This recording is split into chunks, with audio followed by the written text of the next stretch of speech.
Welcome to the Exam Study Expert Podcast, helping you ace your exams at school and university through the psychology of high performance and the science of studying smarter, not harder.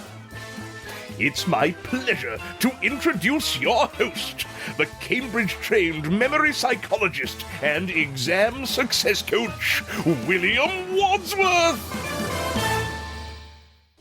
Hello and welcome to the Exam Study Experts podcast.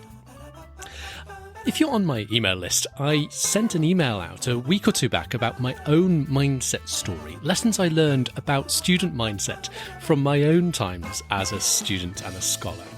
I thought this story was rich enough with practical insights to merit turning into a little podcast episode all of its own, both to help the story and its lessons reach more people, and even if you've read the email already, it was quite a dense set of lessons. I think there's an awful lot to take from it.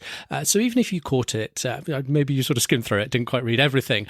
It's often the way with longer emails, isn't it? I think it's well worth taking the time today to listen through the story properly, to take on all the advice that's relevant to you. There's a lot to unpack, and excited to get into that in a moment.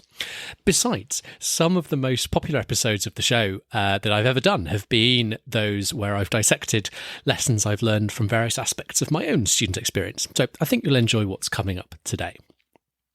Just before I get to my story, let me start with a quick introductory word on where I see mindset fitting into the overall picture of your study system. So if I were to draw out a pyramid of steps to success in your studies, and you sort of visualize a little pyramid in your head, you might have lower layers, or maybe kind of middle layers of the pyramid representing things like your skills in productivity, time management strategies, planning your routine. If you've got exams to learn for, you'll also have layers under the pyramid for, you'll have a layer for kind of your effective learning strategy, how you go about actually learning your stuff. You'll have another layer for kind of exam technique, what you actually do in the exam hall to make sure you maximize your mark. And on the other hand, if you're a research student, there could be a layer representing your research skills, or perhaps another representing your kind of writing skills when it comes to writing up your final thesis/dissertation/paper, whatever it is. But here's the thing, for all of us, I think the bottommost layer of the pyramid, the foundation on which everything else rests, is your mindset. This covers a range of things. So it covers being motivated to work consistently, not being so frenetic as to overwork and exhaust yourself. It covers finding enough focus and calm to get things done, even if you, like most of us, get a little or more than a little anxious about it at times. It covers having the belief that you can do it, that you can get the results you want, even if the road ahead of you feels challenging.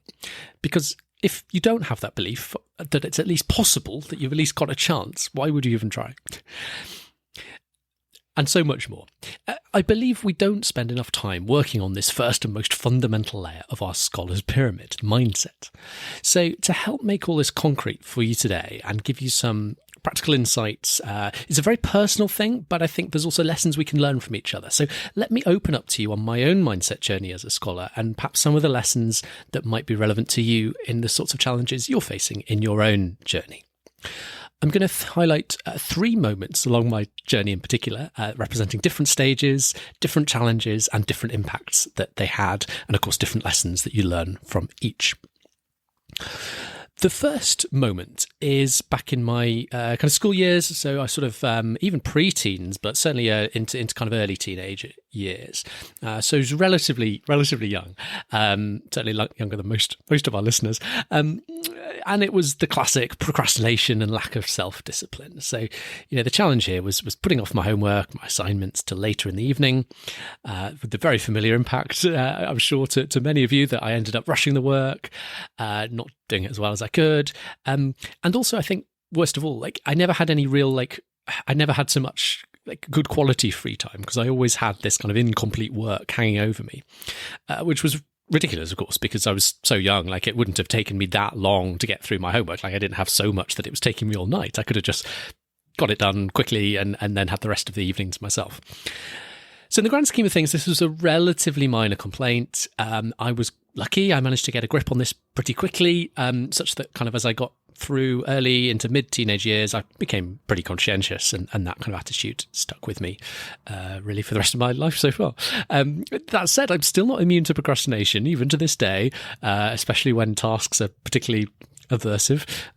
Do my tax return has been sitting on my to-do list for many months now, and I should really get around to it.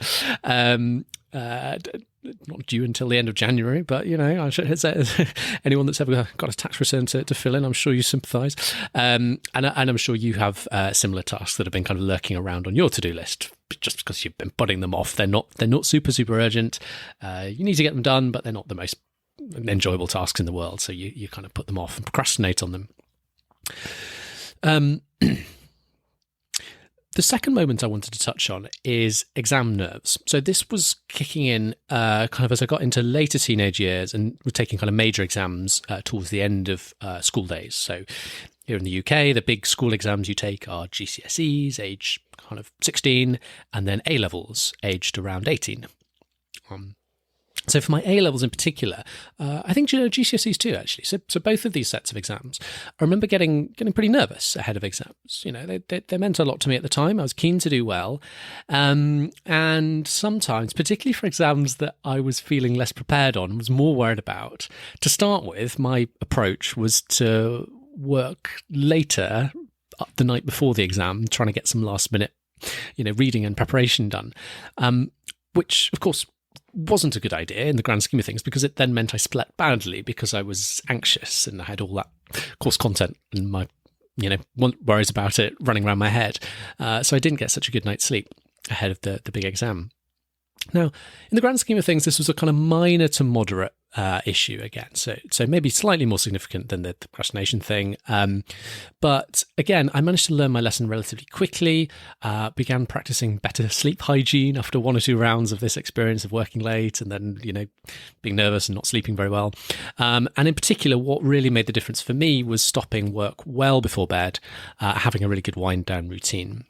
So stopping work plenty of time to kind of relax, have a bath, do some reading, watch a little bit of relaxing nature documentary TV, and I ended up doing really well in school exams. So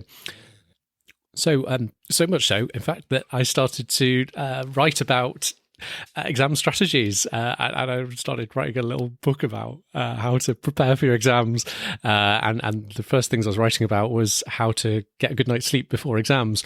That document started by kind of 15-year-old me, floated around on my computer hard drive for the next 10 years, and eventually I turned it into something I was quite proud of, and that eventually saw the light of day in the form of Outsmart Your Exams, my book all about exam technique and strategies for exam week and in the exam hall itself. I'm very glad the version that 15-year-old me was working on didn't ever really see the light of day. It needed a lot of work before it turned into something that actually I'm now very proud of, and I'm really, really happy. That book's been out for nearly 5 years now, and sold many hundreds, I think possibly thousands now, copies, and I'm really excited to have all those ideas out into the world. But that was the start of it. Little 15-year-old me, struggling with sleep and kind of other things around exams, and kind of writing down some tips that I thought might help others. So yeah, that was where it all started, folks. Which brings me on to the third moment I wanted to touch on. So we've done the first one, sort of procrastination as a younger student. The second one, the kind of exam nerves in my kind of mid-teenage years for those big school exams.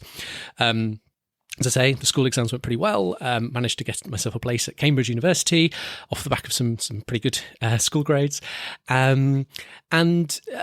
First year at university was a tough year for me. I've talked about this on the podcast before. And this is kind of my third moment. This is by far the most complex of the three. And it was a kind of a bunch of like interrelated things that kind of all happened at once, and contributed to some challenges. So those things included like lack of self-belief, not embracing challenge, poor self-development skills, not asking for help, and they all kind of work together to create some challenges. As I say, in my first year in particular. I was to later specialise as a psychologist, but in my first year at Cambridge, as a scientist of any discipline, you're allowed to take quite a wide range of different courses. So I was also taking physics, as well as choosing the most advanced maths course that's open to non-math specialists. And I found university level physics and maths very difficult. And in hindsight, as I break it down, there's a kind of whole cluster of the mindset issues which contributed to having the challenges I had. So I need to break this one down a little bit more. So I need, there's kind of several sub things. I think there's 4 or 5 kind of separate things that I kind of want to break down and kind of tackle in turn. So I'm going to count them in from 5 through to 1, count them down from 5 through to 1 in kind of a rough order of importance, though in truth, there's not much to choose between these 5 things. I think they're all pretty important. So I've kind of roughly ordered them in order of importance, but I think they're each of them had its role to play. I think each of them was pretty important, a pretty important factor. My conclusion, just to kind of, spoiler alert, jump the gun a little bit, I think my conclusion is that if I had sorted out even just maybe 3 of these 5 things, but certainly if I'd got all 5 sorted, I could have made a huge amount more progress in that first year on those challenging courses. I think I could have had a very different first year as a result. The impact on my life at the time was, I'd say, reasonably significant. I stuck with these courses for the full year. I stuck the year out. I took the final exams at the end. I did okay in the exams. It wasn't great, but it was kind of just about kind of acceptable, mediocre. It was okay, but I'd not enjoyed it at all. It's been pretty challenging, and I'd not enjoyed my time on those courses. And I think that had spilled over to my enjoyment generally of my time at university, particularly in that first year. So there's a huge, reasonably significant impact from these kind of difficulties in the grand scheme of things. So let me count down the kind of 5 specific things that I kind of look back on, and I think these are the issues and what I learned from them, and moreover what you can take from each of them.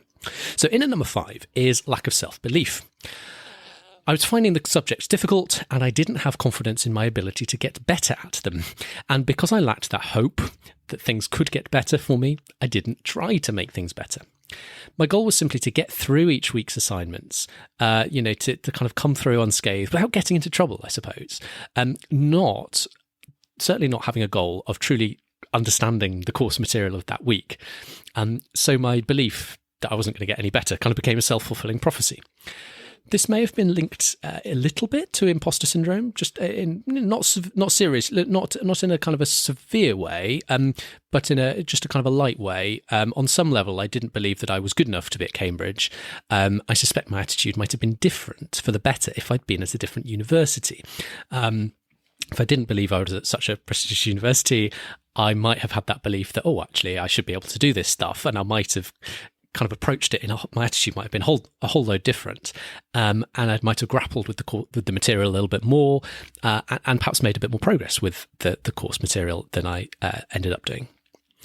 This is linked to area number 4, which is not embracing challenge. So I believe that you can choose to embrace stretching circumstances as an opportunity to grow. It may be tough, but you experience that difficulty and you train yourself to embrace it, much as elite athletes embrace pushing themselves hard every single day in their training. And often when you kind of unpack elite athletes' stories, that's one of the things that makes them elite athletes. They kind of, they kind of their ability to push through that pain barrier that other people can't, and do a harder, longer, faster, more intense workout than anyone else can. That's why they improve more than every other people each day in their training, and that's why they end up being the best in the world in their discipline. So this idea that you can kind of push through the difficulty and sort of train yourself to embrace it and kind of see it as, if not possibly even fun. It's fun to kind of wrestle with those challenges, particularly if you can start to make some progress at the end of it. But I hadn't developed any of those mentalities at the time. So when things got very challenging, I sort of shied away from it, and I didn't embrace that challenge. In at number 3 is poor self-care and energy management. So If, as the exam success coach that I am today, I had sat down with my kind of 19, 20-year-old self while I was taking these courses, while I was having these challenges, I would have quickly discovered two very specific, very concrete, very practical things that were setting me up to have a difficult time. The first of these was the fact that the lectures for both maths and physics were at 9 a.m. My other courses were later in the morning. And at 9 a.m, because I'd habitually stayed up till past midnight, in those 9 a.m. lectures, first thing in the morning, I was still half asleep a lot of the time. So I may have got my body to physically sit there in the lecture hall, and it was there, but my mind was not present for a good chunk of the time because it hadn't really woken up yet, and I kind of dozed off or zoned out of the lecture. So the solution is obvious in hindsight. Sort out my routine so I could get to bed at a reasonable time, so I was awake and alert for the lectures. In at number 2 is the other way that I was setting myself up for failure on a kind of practical, organising my time level. And this was through the way I've planned my study routine and the way I kind of allocated my time to different tasks. So again, with the benefits of hindsight, I now see that I never had enough time to struggle with my weekly assignments. I had allowed myself time to do the assignment, which probably would have been adequate time if I hadn't got stuck. But I did get stuck. I always got stuck. And the thing is, if I'd had the resource of extra time available to sit and struggle and wrestle with the problems and try and figure it out, maybe kind of look for some support online, like similar problems online, or kind of really, really, dig a lot deeper than I did into the worked examples that had already been presented in the lecture. If I'd had that resource of the extra time to struggle and to sit and wrestle and to, ultimately try and make a bit of progress, I might have actually been able to get somewhere. I think that one alone could have made such a difference. But not, I think, as much as the final one, number 1, which kind of brings it all together. Number 1 is the number 1 thing I think that I should have done differently was my attitude towards asking for help. Because I didn't have these answers at the time. But there is a way I could have found them, or at least some of them. And that was through having the courage to seek or ask for help. Kerry talked about this in our recent episode a couple of weeks ago when she was sharing her PhD student story. This idea, you need to have courage to be able to seek and ask for help. And she's so right. And sometimes it's not even the first person you ask for help. You might need to ask a few different people, seek a few different sources until you find someone with the right experience and insights to help you move forward. Just to address a little point, I think there are probably some of you, at least some of you listening to all of this and thinking, well, all of the things I'm saying seem pretty obvious. You might be thinking, well, I could have figured all this out had you been in my shoes. And I guess I'd sort of challenge that a little bit, because if it sounds simple to you listening, if I'm making it sound simple, it's because I've had years of breaking study challenges down and laying out the component parts in a clear and simple way so we can figure out a way forward. I'm a fairly smart guy, I think, but none of this that I'm saying was obvious to me at the time, especially, in this third area, the kind of university level challenges I was having. I was blind to what was holding me back at the time, and I didn't have the answers. Part of that is lack of experience. I've gained vastly more experience at kind of coaching now, and I'm applying the same coaching methodology to my former self, if you like. I'm me in the future day, in the present day, is sort of coaching past me on the exact challenges I was having at the time, if you like. And I think the other reason is that sometimes it's just quite difficult to kind of see yourself from the outside. So I've got the benefit of kind of hindsight and perspective, looking back on those challenges now. When you're kind of there in the moment, it can sometimes be harder to kind of see what's going on. So just the benefit of kind of having an outside perspective can be quite powerful too. But the good news is, I guess, that I didn't need to have figured it all out for myself. There was another way. If I could have just cracked this one thing of being able to ask for help and find help in the right place, if I'd just been able to crack that one thing, then I could have found all the other answers I'd needed by virtue of asking for help. So we all have areas of our mindset we could use some work on, I think. And this stuff is also very personal. It's unique to everyone. And it also shifts and evolves as we grow and we take on new challenges through our life. So, having convinced you, I hope, of the power and importance of all this mindset stuff, I'd like to finish with an invitation to you to invest at least some time in leveling up your toolbox of practical mindset skills, strategies, and tactics to help you out, help you get unstuck, help you make as much progress in the kind of happiest possible way with your studies. You have, as always, got a couple of options. So option one is the direct coaching route, working with me one-on-one live over Zoom to discuss your specific challenges, allowing me to coach you through the best ways to unlock biggest progress in your studies, including the all-important mindset elements that we've been highlighting today. You can find out more about coaching and schedule your consultation today at examstudyexpert.com/coaching. Be a real pleasure to have a chat about how I might be able to help. So don't be afraid to reach out and book some time in the diary for us to get to know each other, have a little chat, and discuss perhaps doing some coaching work together. Option two is the self-study route, and my new course, The Scholar's Way, is perfect for that. At time of broadcasting in November 2023, we're currently in the midst of a live round of The Scholar's Way, which I'm really, really enjoying. But after that's over, I'll also find a way to make the course available in future as a kind of on-demand, self-paced thing. So do check out examstudyexpert.com/TSW, as in The Scholar's Way, TSW, for the latest information on how to enroll in the Scholar's Way whenever you're listening to this episode. The Scholar's Way is, like all of my self-study classes, included in my Access All Areas membership pass, the Study Smarter Network. So that could be a good way to access the Scholar's Way if you're interested in that or any of our other programs. So once again, that's examstudyexpert.com/coaching for one-on-one support, to schedule a consultation, to have a bit of a chat about what's going on for you and how I might be able to help. Or for the latest on how to enroll in the Scholar's Way after the current live round, head over to examstudyexpert.com/TSW. It's either /coaching or /TSW. Thank you so much for listening today. Wishing you all the best on your mindset journey and wishing you every success, as always, in your studies.